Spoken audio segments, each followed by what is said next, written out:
என்ன வேலை வச்சிருப்பீங்க? அப்படியே ஜாலியா மார்க்கெட்டுக்கு போய் காய்கறி வாங்கிட்டு வரது தானே. அந்த மாதிரி வேலையெல்லாம் எங்களுக்கு கொடுங்க, நாங்க செய்யறோம். அவளை வந்து வீட்டை பெருக்கி சுத்தம் பண்ண சொல்லுங்க. சரி சொல்றேன். வா பார்வதி. நீ வா ஜானகி.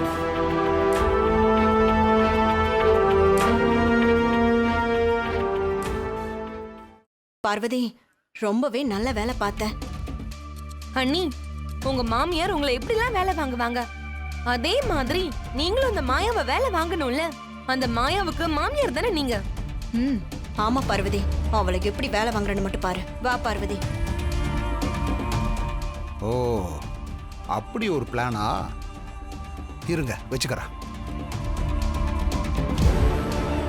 மாயா, மாயா. மச்சான் வாங்க மச்சான், எந்திரிங்க. எங்கம்மா? வாங்க. மாயா, அத்தை இங்க வா. சொல்லுங்க அத்தை. ஆடி மாசம் பிறந்துருச்சுல, வீடெல்லாம் சுத்தபத்தமா இருக்கணும். சரிங்க அத்தை. பாத்திரத்தெல்லாம் நல்லா தேய்ச்சி கழுவி வைக்கணும். சரிங்க அத்தை. அப்புறம் விளக்கு, பூஜை சாமான் எல்லாத்தையுமே நல்லா புளி போட்டு பளபளன்னு தேய்ச்சி வைக்கணும். சரிங்க அத்தை. வாங்க வாங்க. என்னமாமா? அங்க பாருங்க. துணி எல்லாத்தையும் துவைச்சு வச்சிடணும். சரிங்க அத்தை. அப்புறம் தலையணி உரையெல்லாம் எடுத்து நல்லா துவைச்சு வெயில்ல காய போட்டு கையோட மடிச்சு வச்சிடணும். சரிங்க அத்தை. எங்க பாரு, துவைக்கணும்னு சொன்ன உடனே நீ பாட்டுக்கு துவைக்கிற மிஷின் இருக்குல்ல, அதுல போட்டு எல்லாத்தையும் துவைச்சு வச்சிடாத. நல்லா சோப்பை போட்டு நல்லா தேய்னு தேய்ச்சு அடி அடின்னு அடிச்சு கையால துவைக்கணும். புரியுதா? சரிங்க அத்தை. என்ன, நான் என்ன சொன்னாலும் சரின்னு எல்லாத்துக்கும் தலையாட்டிட்டு இருக்க? இல்ல அத்தை, நீங்க நல்ல விஷயம் தானே சொல்றீங்க. நீங்க ஏதோ முக்கியமான விஷயமா வெளியே போறீங்க போல. இல்லனா இந்த வேலையெல்லாம் நீங்க தான் பண்ணிருப்பீங்க. நீங்க போங்க அத்தை, நீங்க சொன்னதெல்லாம் நான் பண்ணி வச்சிடுறேன். பாத்தீங்களா மச்சான், என் மருமக எப்படி பேசுறான்னு? ஆனா என் பொண்டாட்டி கிட்ட உங்க பொண்டாட்டி போட்டு கொடுக்குறா.